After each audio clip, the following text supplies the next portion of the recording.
Hui, hui, hui, huia ki te kaupapa. Hui, hui, hui, huia ki te ora. Hui, huia mai. E ngai wi o te motu haumi e. Hui e, tai ki e. On the hui this week. The Minister of Foreign Affairs, the Honourable Nanaia Mahuta, is live to discuss policy, the Pacific and pressure heading into this year's election. We're with esteemed Maori tikanga and reo expert Tāpou Temara as he talks about his new puka puka.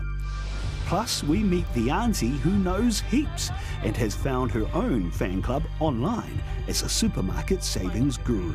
I mean, you got to stretch these dollars. You know, we haven't got any dollar trees on this section at all, none.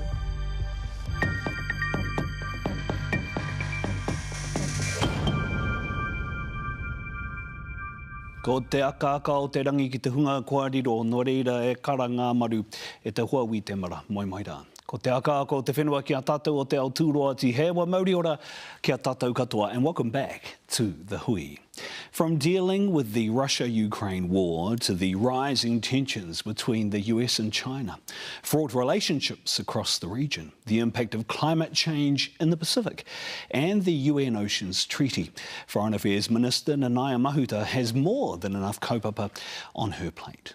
But it's far from smooth sailing at home either. From the raru over three waters to the devastation left by Cyclone Gabrielle. All that and an election too. The Honourable Nanaia Mahuta joins us live now from Parliament. E te minita tēnā koe. Tēnā koe, Julian. Kia ora rā. Tēnā koe, thank you so much for your time. I wanted to start at home, if I may, Minister, particularly in your electorate, Hauraki Waikato. And we know that parts of the electorate were hammered by Cyclone Gabrielle, and for some, like the Coromandel, they've been battling the weather for years. Do you think we can actually build back in parts of the region that were so severely impacted by the cyclone? Or do you think we need to really seriously consider, quote-unquote, managed retreat? I think it will be different for different parts of the country, and first of all from Hauraki Waikato, every local leader, iwi leader recognises that Cyclone Gabrielle had a particularly devastating impact in Te Tairāwhiti Ngāti Kahungunu, and we all rallied around to support them. In my own electorate, there were particular vulnerabilities, like in Te Puahaua Waikato, Port Waikato, where we've got low-lying areas next to the river and coastal areas which are particularly vulnerable, and it's a productive sector in terms of horticulture and agriculture. So there were some damaging impacts there on livelihoods, as there was across the Hauraki Peninsula and along the Ngātea Plains. And predominantly we had communities locked off because of erosion and the impact on roading into those regions. So we will need some specific responses in relation to the effects felt there. Similarly in Whaingaroa, the road washed out, which limited entry into that particular community. Managed retreat is a big issue, significantly facing a number of communities, and we're just going to have to work through those challenges as we think about building back, as we think about whether we need to relocate, in some instances, homes and or marae. It's also exposed vulnerabilities, Minister, in particular in infrastructure. Do you think, and I know you're no longer the Minister for Responsibility in this area, but do you think it's strengthened the case for Three Waters? It certainly strengthens the case for a more integrated approach to the way in which we invest in all infrastructure. Take those areas that were critically impacted, communications, roads, energy, as well as water services. We're needing to think more strategically as a country as to how we address those particular issues which are at the core of maintaining livelihoods. And that is both thinking about our short to medium term response as well as our strategic challenge, which is to get this right so that we have more resilient communities going forward into the future. Minister, I also want to talk a little bit about the personal cost, because you're probably aware of the ongoing use of your image, and in particular of your identity and culture, for those shoring up support against Three Waters and co-governance. And I just wonder what that's like to deal with, particularly when you have tamariki who are of the age that they are, who understand the use of your image and identity and the way it's being used? Well, I think people are trying to whip up a very negative sentiment around the place of the treaty, issues of co-governance, conflating it with Three Waters, and then trying to work up a negative sentiment and a fervour of fury against some very practical aspects that we need to confront as a nation now. If we do not, then we are putting generations of New Zealand back tenfold in terms of a financially sustainable way of funding, for example, waters infrastructure, and addressing a significant issue, which is what kind of nation do we want to be? One that continues to reinforce the values that make us so special and unique, or one that creates fear and disharmony? And I certainly know where I sit on both those fronts. We need a financially sustainable way to fund infrastructure going forward into the future so our children will be better off. And we need a sense of national identity that builds from the best of our heritage and the best of those cultural values that say we're a special place to live in, and we want to continue to be like that, and we want to continue to foster the values where every New Zealander feels that they are a part of this country. But what about the personal cost, though, Minister? Because this has come as an attack against you, against your whānau, against your people, and there must be a cost to that and the impact on that on you directly and directly on your whānau. Yes, well, you know, it's not helpful seeing memes and cartoons and negative images as a part of a negative narrative being promoted against the issues that I have been trying to advance. My whānau do feel personally impacted. My iwi feel like they need to be defensive about all of this, but we've got to put it into context. Those people and organisations who are promoting this negative narrative are a small part of New Zealand, I believe.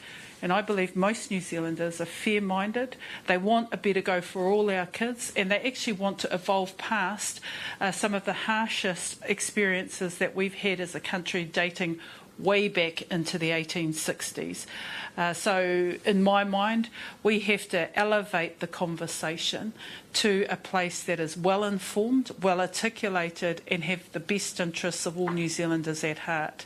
Not go down a rabbit hole where there are small-minded views being fostered for a negative, divisive purpose. Can I confirm, though, Minister, are you standing to be the MP for Hauraki Waikato in this year's election, and did you reconsider given the vitriol that you've faced recently?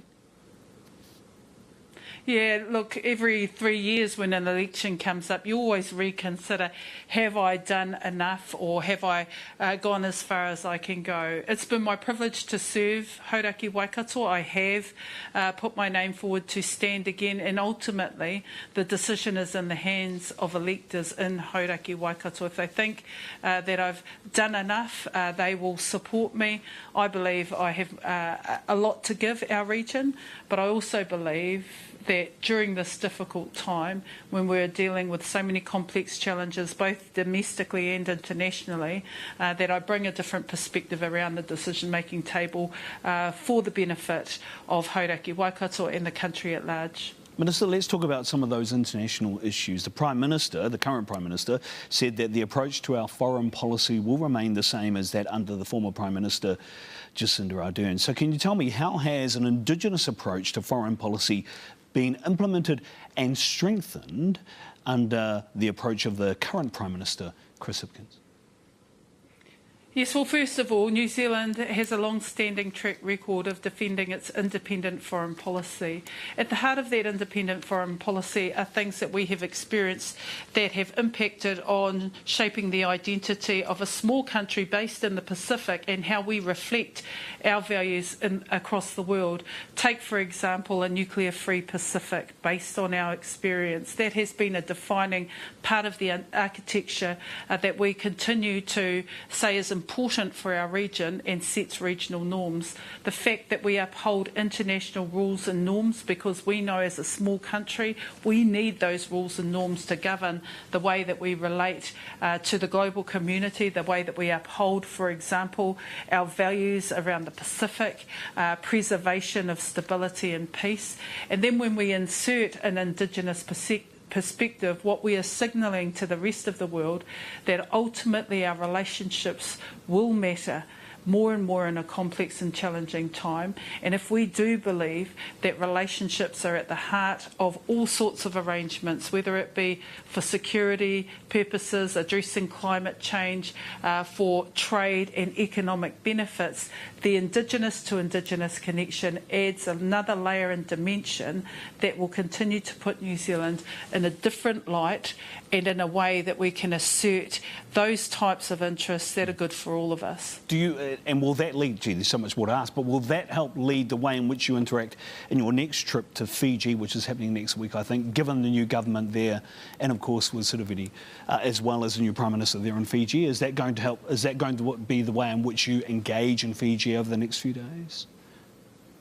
Look, the Indigenous perspective that I bring to the Foreign Affairs portfolio has flavoured all the visits that I've had to date, whether it's been to Canada, the UK, up into the US, across into Southeast Asia.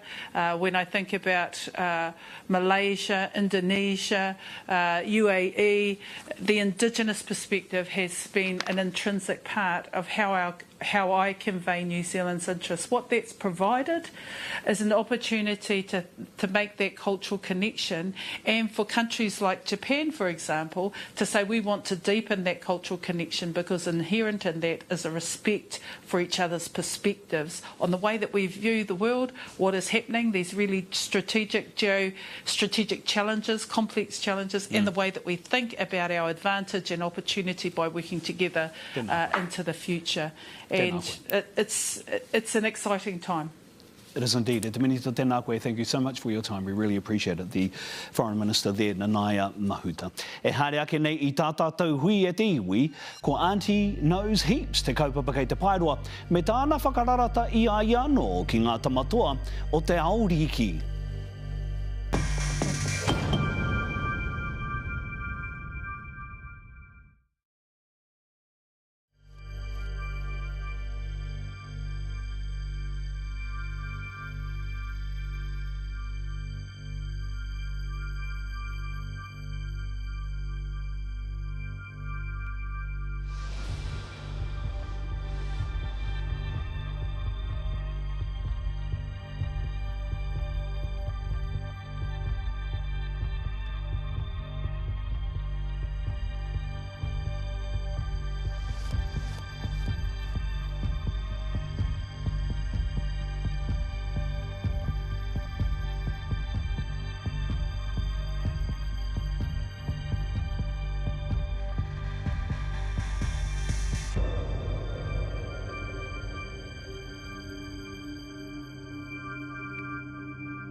E haere tunu ana tā tātou hui e tā marama. She's a West Auckland teacher aide who's making a name for herself online under the moniker Auntie Knows Heaps.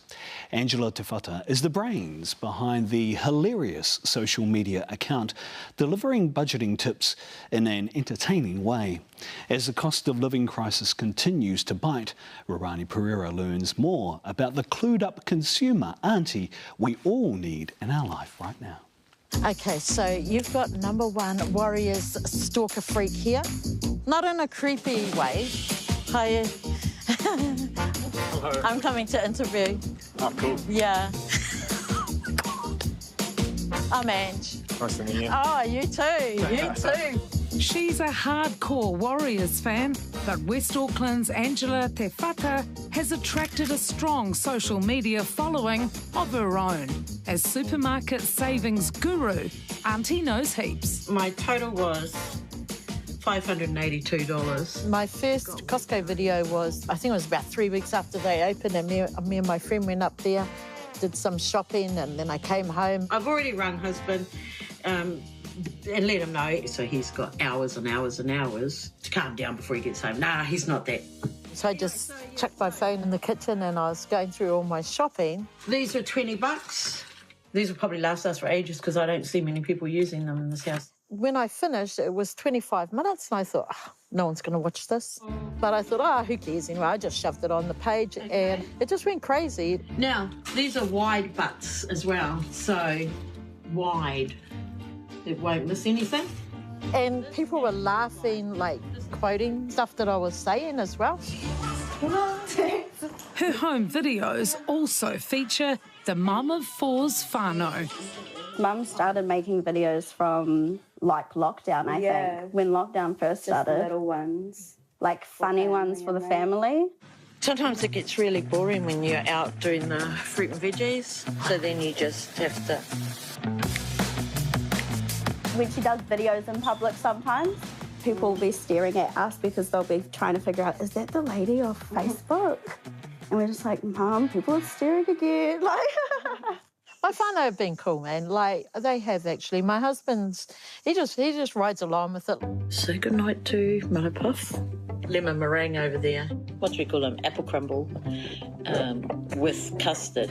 Yeah, could someone ring the police, please? This guy's harassing me. He's trying to get me to do the housework. I'm lucky I've got someone who just lets me be me. So last night, old pumpkin pie over there, he says, what time are you allowed to mow your lawns in the mornings? Because I don't want to wake the neighbours up. I said, 7:30 or 8 o'clock or something, I don't know. I said, I wouldn't do it before 9. Now it's 1:30. Yeah. It's 1:40 p.m. and I'm like, why are you so concerned about waking the neighbours up? I'll say to him, is it okay if I put that on? And he'll say, yeah, might as well. I'm like, are you sure? Well, no, he's cool with it, so, yeah, we're tight. It was our anniversary yesterday, and I thought, well, since Auntie knows heaps, I'll do a bit of marriage advice. There's so much natural, funny stuff. Anyone can do it. Don't get freaky if you don't want to get freaky, girls. You know, I know you sometimes might feel obligated on annual events to put out. You don't have to. And people are responding to it, and so, you know, I'm like, well, let's do this again, try this again and see what happens. All right. Ugh. I hate these. 3 out of 10. Don't buy them. Well, you got to put that there. You can't undo it. You can't reseal it. Come on, man. Just put a tag or something on it. For me, it's light-hearted stuff. It's nothing heavy. I don't do politics. This is a little tip for people. They sell deodorant at Costco. Make some fry bread. She's not just here for the laughs. Her videos also offer consumer advice. 220 grams. Welcome more than ever in these cost-conscious times. $19.99. So we've got enough. I worked it out for 6 months, if we do a load a day. So everyone's looking for savings these days. We all need it, you know, mortgage rates, inflation, blah, blah, blah, all that sort of boring stuff. But we have to eat, and I'm a bargain hunter myself. This little baby here is normally $22.99. But today, boys and girls, we're going to save $5.60. I mean, you got to stretch these dollars. You know, we haven't got any Dollar Trees on this section at all, none. Our next big purchase is going to be a freezer because we're actually running out of room here. We definitely had our struggles financially, especially when our kids were really little. I also think once you struggle, you're more compassionate, more understanding towards others who struggle, and I always keep that in the back of my mind, like I know how hard it is. But I also know you can come out the other end too. Do you know what arini is? What food, what kai arini is? Yes. Orange. Outside of her crack-up Facebook Lives and TikTok videos, Ange has been a kaiawhina teacher aide for the past 16 years. I love my day job. Make it a little bit bigger than your circle. So it's just working with children, like it could be helping with learning needs, or they might have special needs. sometimes those children might be a bit misunderstood, and quite often they're a little bit isolated from the other children. So I get to be that child's friend and hopefully in some way helping them to grow a bit. Okay, so Warriors had another loss, big one. It's taken 2 days to be able to talk about it. She makes no secret who her favourite sports team is. I love my Warriors. Everyone knows this is our year. Although this year is, I think it is, actually. So ahead of their 2023 season, the Warriors welcomed Auntie Knows Heaps to their team headquarters. You're cool, man. Oh, you're aggro as. I love watching you play. All of you. I love all of you, watching all of you. Are you pretty strict on what you have to eat or nah? Everyone's diet's different, but there's obviously markers you have to hit. Is there food you're not allowed? Like, are you allowed to go to Macca's or KFC and stuff like that in the season, or? For me, if I have Max for a game, I'm not going to perform at my best. Yeah, so, yeah. Yeah, maybe after games is when you can spoil yourself a bit. It's probably when I eat my snacks. You get one, you get one, you get one. Thank you. Thank you so much for your time. I really appreciate it. West Side. See, it's a W, West Side Warriors. It's a dream come true for Auntie and lived up to all the hype. I love you. And as for Angie's game plan, she hopes to make more Auntie videos to bring a bit of joy into people's lives. You know, we got the craziness happening around Aotearoa at the moment. There's a lot of stress out in that world. Here we have a supermodel. And when someone says you make them laugh or you've made their day or something like that, I'm like, oh man, that fills me. Yeah, I love that. Keep laughing, Aotearoa. Okay, wha. O te kaupapa he tua wahine. Taro kau I hoana e te iwi, ko te pukapuka hou a tāpou temara e kia nei ko te rautakitahi o tūhoa e ki o rākau. E whakakaupapa tunu ana tātou I tā tātou hui e te iwi ki ai tatunu mai rā.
Ngā mihi anō a te hui kia koutou katoa.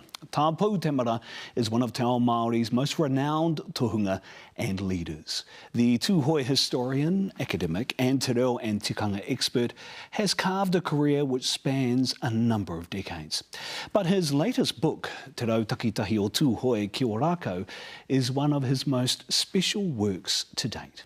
It examines the role of his tūhoe tupuna who fought at the Battle of Ōrākau during the New Zealand Wars in 1864. Reporter John Boynton spoke to Tāpou about the book and the legacy he wants to leave. The treaty was signed here at Waitangi 182 years ago. When people think of a modern-day tohunga or expert, Tāpou Temara is usually first on the list. He's a trusted source of mātauranga on tikanga, te reo Maori and history, from universities around the world to the Waitangi Tribunal. He's come a long way from his upbringing deep in the ngahere of the Urewera Ranges, but his latest work, Te Rautakitahi o Tūhoe ki o Rākau, takes him on a journey through the history of his people. You mentioned this book's been in your life for the last year and a half, but I'm guessing it's been with you your whole lifetime. What's within these pages? You are right. Ōrākau has been part of my growing up. And people think that the history of Ōrākau is something that we are just discovering and writing about. No, Orako was there when I was a child. The Battle of Orako in 1864 was the final stand of the Waikato Wars. The people of Tūhoe were asked by the chief Riwi Maniapoto to support his people in the battle against colonial forces. My grandfathers, my granduncles, my kuia, they were talking about it. It was a great part of their lives because they were closer. The people who were talking about it actually saw and lived with the people who took part in the Orako conflict. The book is an account of Tūhoe involvement in the Battle of Orako. An estimated 50 men and women from Tūhoe went to Orako, with around half being killed. I thought about my own ancestors, my own tipunas, my own kuia and koroua who had died at Orako. I needed to talk about the politics of Tūhoe involvement at Orako. I needed to talk about Orako from a Tūhoe point of view. Everything about Orako concerning Tūhoe had been written from a non-Tūhoe point of view. And as a little boy, you talk about going to Orako and then going back when you were older, you know, and now you've got this book out. Does it feel like you've gone full circle? Yes, it does. It feels that I went to Orako when we came out, nearly, I think I was 10. I might have been the only person of that age in 1957 that went to Orako and on to Te Kuiti. Had been an academic for many years when we went there in 2000 and talked about it in the book 23 years later. Yeah, seems like a full circle. This book is the latest chapter in the long career of Tā Pou, who was knighted for services to Maori in 2019. I have this voracious appetite for knowledge, for going to where I've not been before. I don't allow myself to be static. I don't allow myself to be confined by doctrine. You've talked about your connection to your kaumātua. How is it for you now to be a kaumātua, now that you're, you know, at this stage in your life? Frustrating because, you know, when you do become a kaumātua, you realise that when you look back, you've come a long, long way, and you realise not long to go. And that doesn't mean to say that you want to get to the end of the journey. No, I don't want the journey to end. But realistically, there's not far for me to go. But in that time, I want to achieve as much as I can. How do you wrestle with that, I guess, that desire to keep learning and keep pushing yourself, but realising, you know, time isn't endless? Yeah, well, that's right. One of the things that I haven't forgotten is to do my morning rituals, my morning karakia, and that is one of the things I always talk about, you know, give me just a little bit more time, just to achieve the things that I haven't yet achieved. What do you hope people who read this work, if there's one message they can take out of it, what is it? That they could be proud of their kuia, of their koroua, who went to Orako, and especially those who died at Orako. The book ensures their immortality.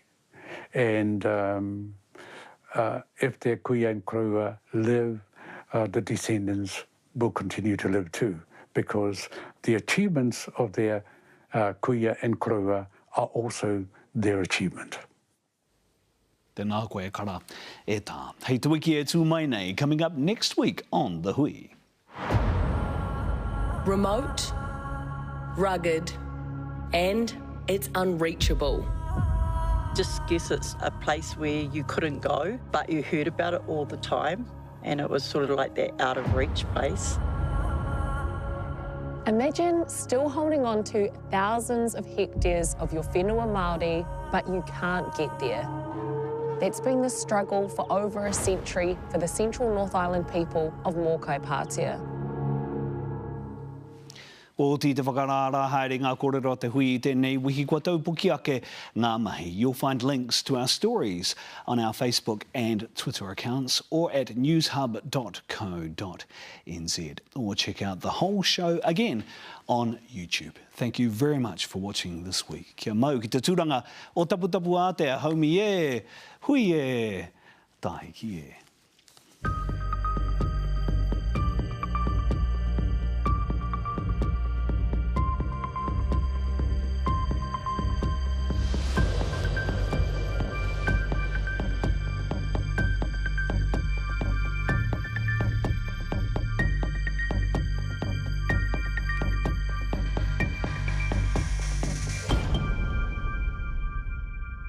Nā te puna whakatongarewa, te hui I tautoko.